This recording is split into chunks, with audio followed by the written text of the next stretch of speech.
Welcome to A Man's Journey. My name is Mo. And Tshepo, thank you for joining us today on A Man's Journey. Today we have Charley Peterson joining us. He's a former CEO at Bloemfontein Celtics, and now he runs his own foundation, which is called Growing Up Without a Father Foundation. Charley, thank you for joining us today. Welcome, Charley. A Man's Journey. Thank you, guys. So, Charley, tell us a bit about yourself. All right, I've just put here some stuff. I didn't want to miss anything. Charley Peterson was born in the Free State. If you guys know where the Free State is, I was born in a small town in Smithfield. That's now in the Free State. Before, I think you'll get Bloemfontein, then you'll go to Bloemfontein, up to Smithfield, then Eastern Cape. So I was born there some many years ago. I'm not going to reveal, how old I am, and everything. So I was born there some many years ago, raised by a single mother. So I never had a father. My father was there until I think before I was 1 year old. Yeah.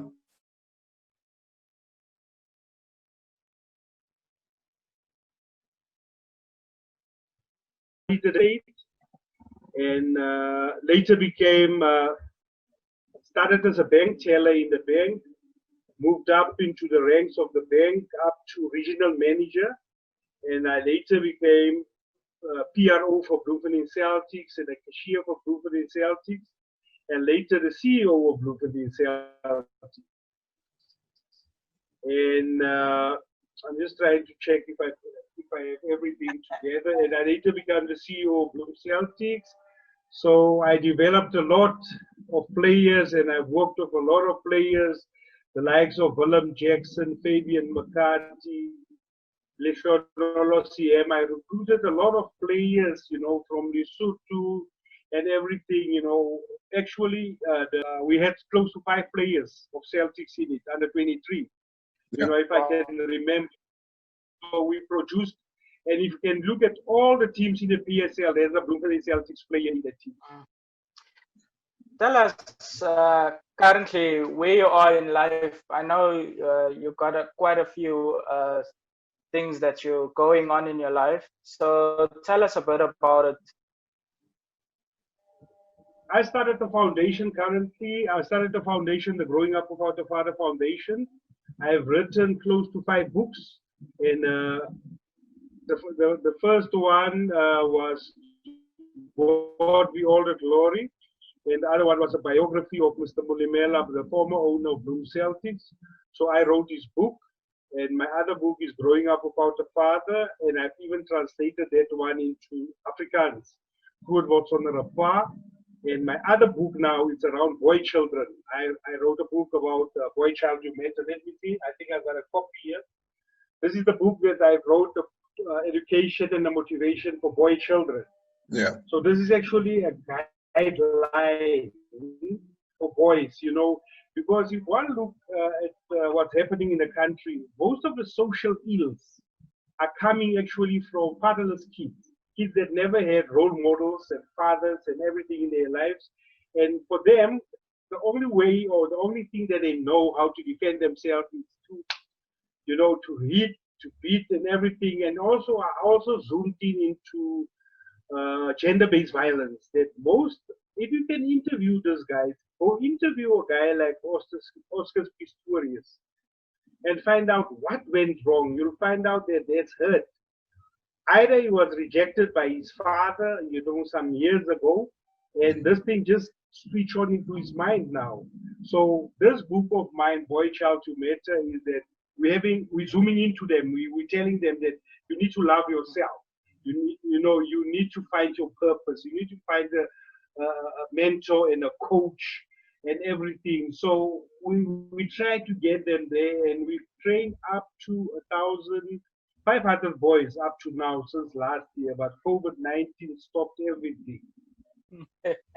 That's actually quite a huge and astounding amount of boys that you've actually helped. So 1.5 is a whole lot, actually.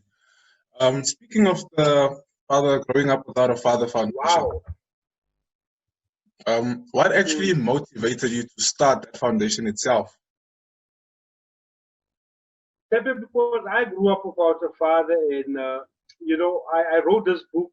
Actually, it's my life story, and a Yeah. few of other kids that also grew up without fathers. And I said, no, man, I went through certain challenges in life because I didn't know certain things. So I want to help kids that are growing up without fathers. If they read the book and they can relate to the book and say, no, man, I also went through a situation like this. Yes. So you need somebody that can guide you. And what I picked up is that I'm struggling, and people are struggling, even people at the age of 80 years, 40, 60 that grew up without fathers. The little boy is still inside of them. Yeah. And if you don't speak to the little boy inside of you, even if you are 80 years old, you're still a prisoner. So the book is actually unlocking your potential, but it's up to you what you do with the material. You can't write this book.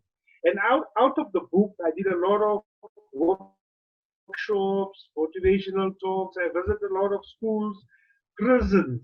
You will not believe it how many guys are sitting in prison with hate in their heart, saying that, if I come out here, I'm going to kill that man. I'm going to look up for my father because it's because of him. And now what I'm saying to people that don't forget, you are not your father and your father is not you. And you've got your own purpose. You need to find your own purpose because you can't hate him forever. And if you keep it against him, it's actually like poison. You are actually poisoning yourself. You have to release and forgive. Yes. Charlie, I'm going to ask you something very personal on your book. You said it's more of an autobiography, But when we look at, when your person actually reflects on themselves, there's a lot of issues or things that... When I grew up, I went through all the emotions, man. And I said to myself, man, I need to look up and find myself a mentor or a coach, somebody that I can talk to. And if you look, Mutar, that men don't talk, men are keeping in here.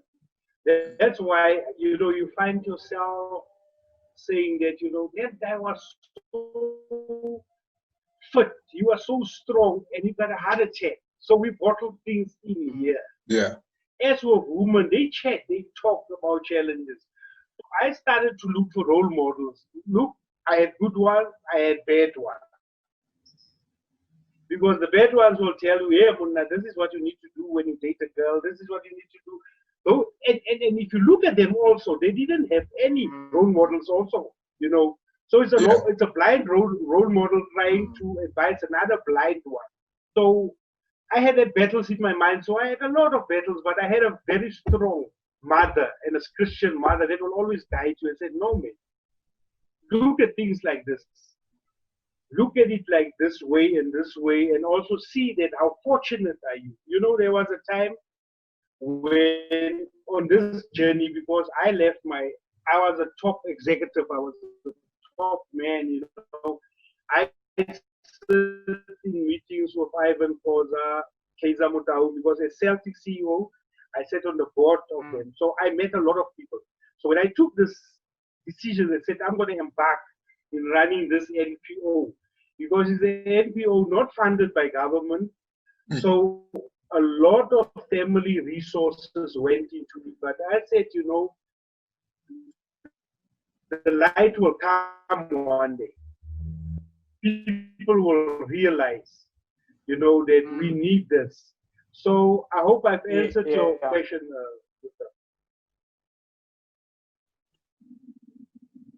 Can I ask you what motivated you to reach this level of your life?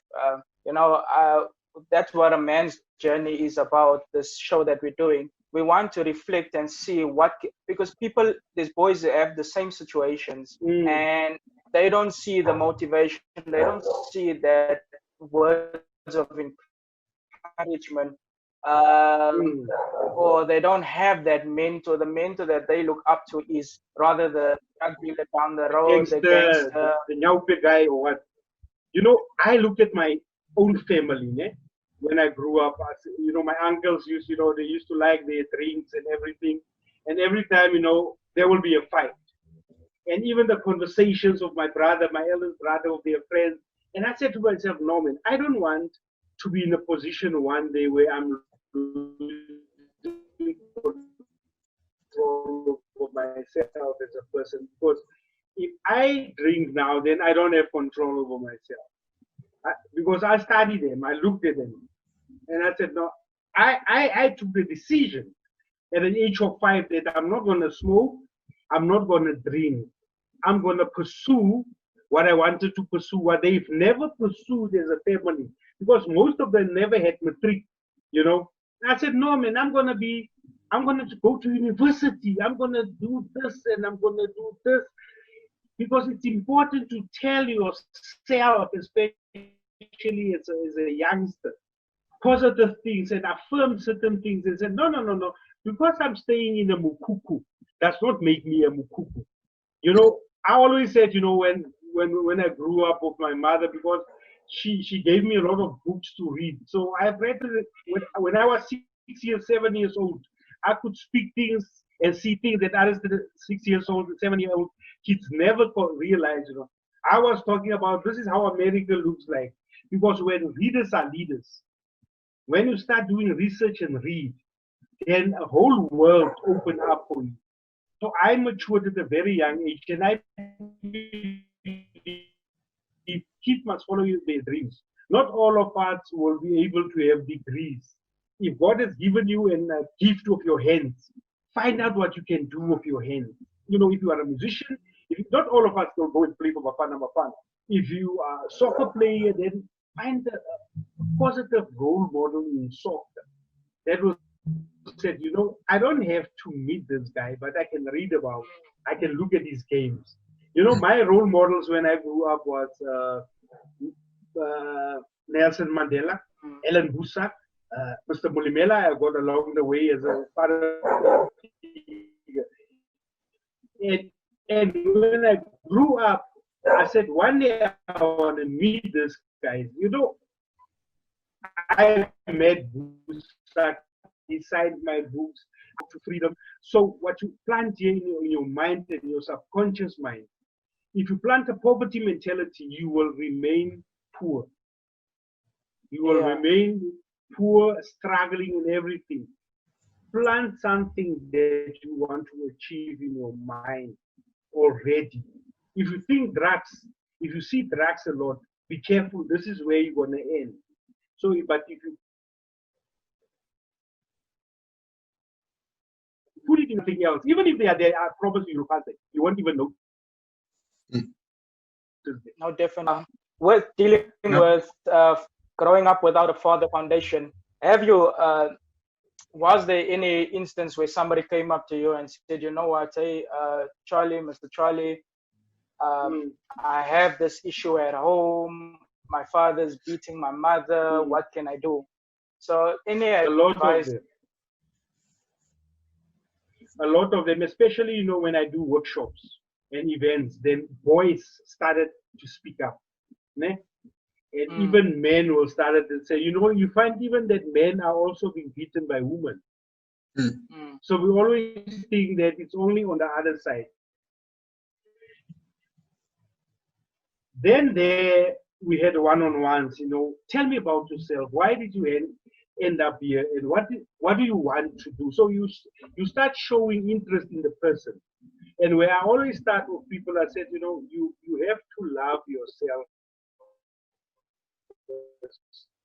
Because if you don't love yourself, you will not be able to love another person. Yeah. Because most of us, we resent ourselves, we start hating ourselves, and that's where most of these things started. You know, I was now extra in a movie that's coming out, The Accused.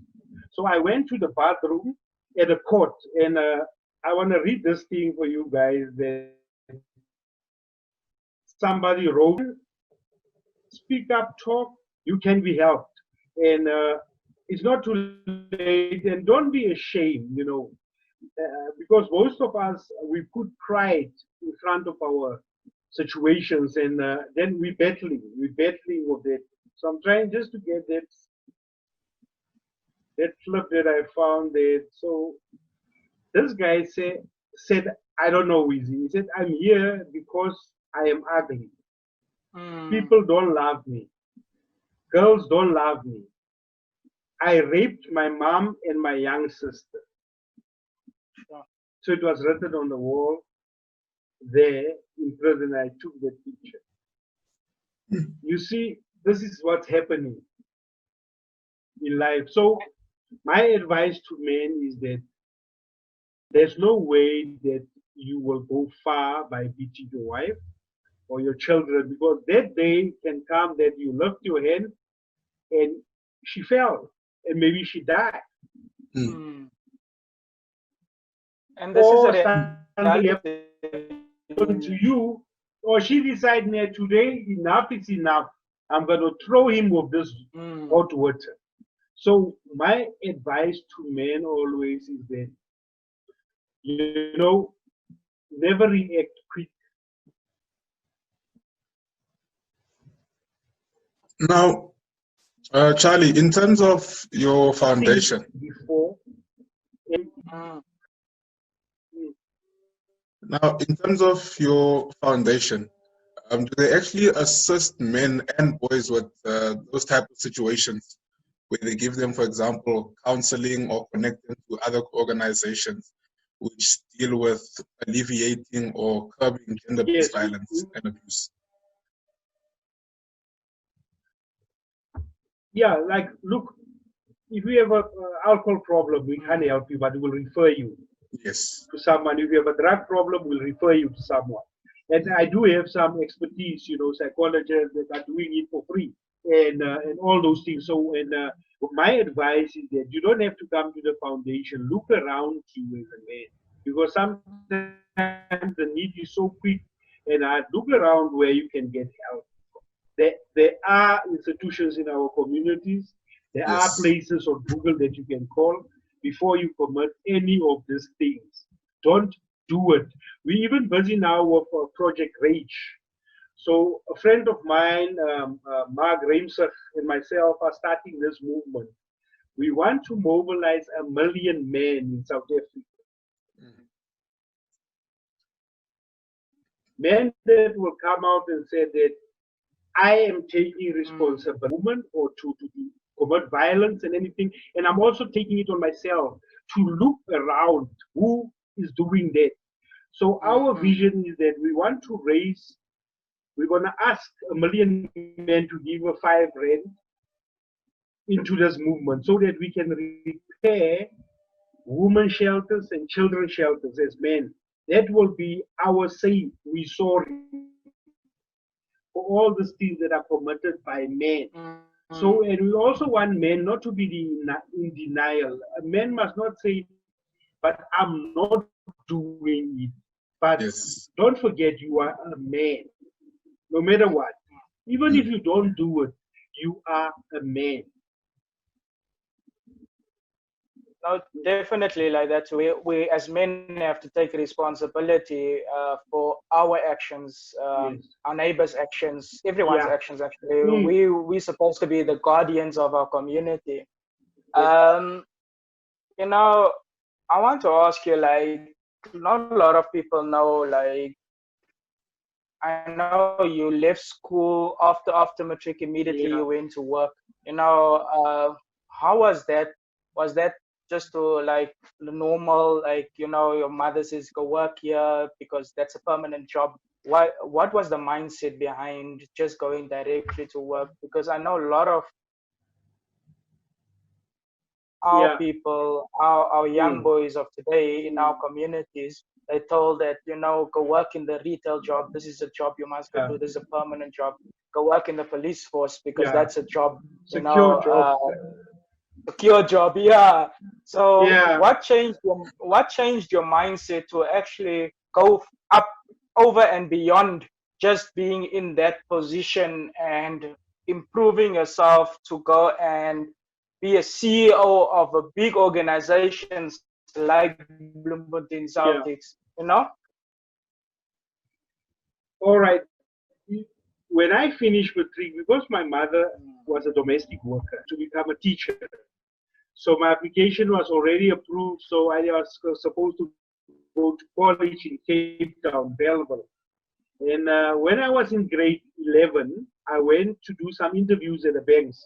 Said, no, man, I want to work in the bank. So I did some interviews, and my marks were very good. And they said, you know what, when you finish matric, you must bring your matric results to us so that we can appoint you as a teller.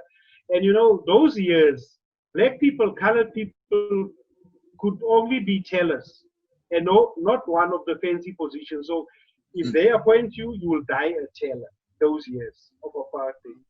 So I've decided, when I finish with matric, my results came out, and I'm sitting now with, I've been approved to become a teacher. And yes, now my other thing that they said, no, come to work and start on the 1st of January to come and work at the felt like a millionaire. I said to myself, hey, my mother have never seen money like this. I've never seen money like this. So let me go work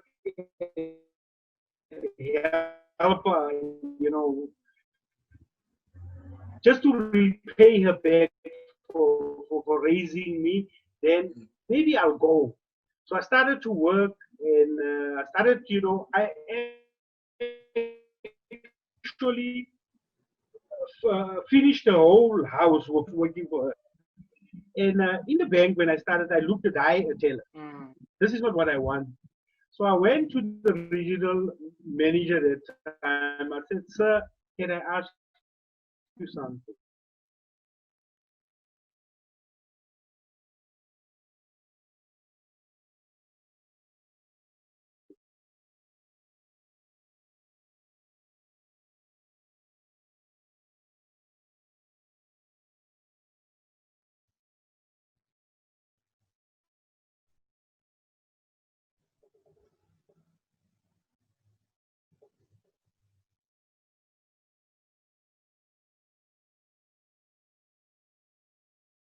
I will never tell you,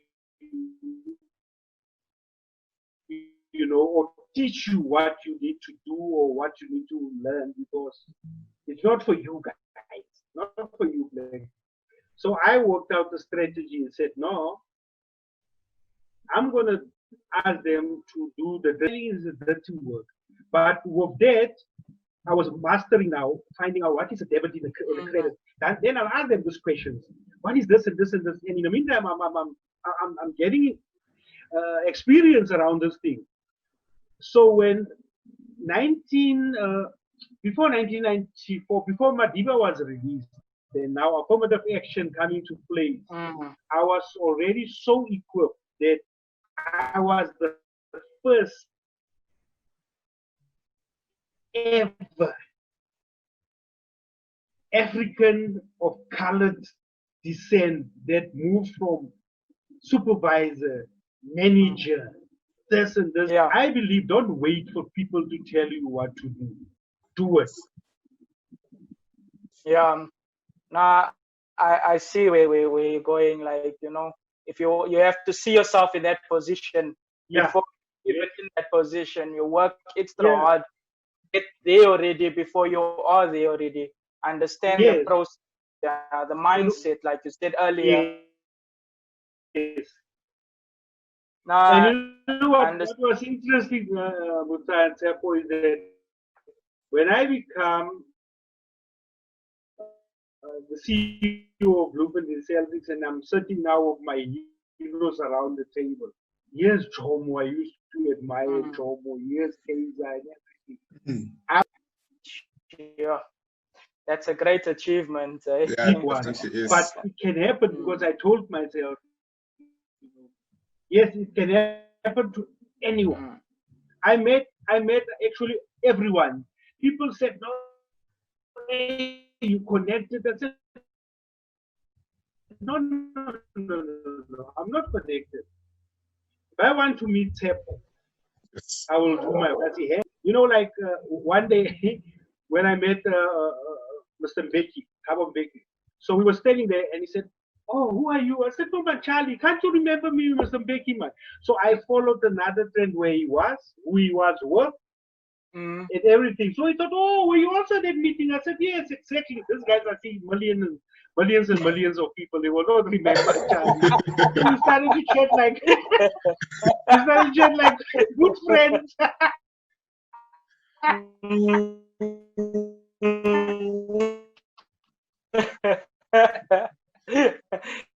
In all honesty, And I was going to ask you now some good advice or in words of encouragement for our viewers, especially the youth. I was waiting for you guys. For me, what is key is that never give up. That's the first one. And also find innovative ways of doing things. Because now with COVID-19, all of us are out of our comfort zones. So if you can't think out of the box, you will not be able to survive. And I've also learned that in time like this, come with a solution. As South Africans, let us not look at the problem. Let's come with solutions. Do some research. Where's our aunties that used to do some traditional medicine for every illness? Let them go and dig. Let's get busy. And I also said education is key.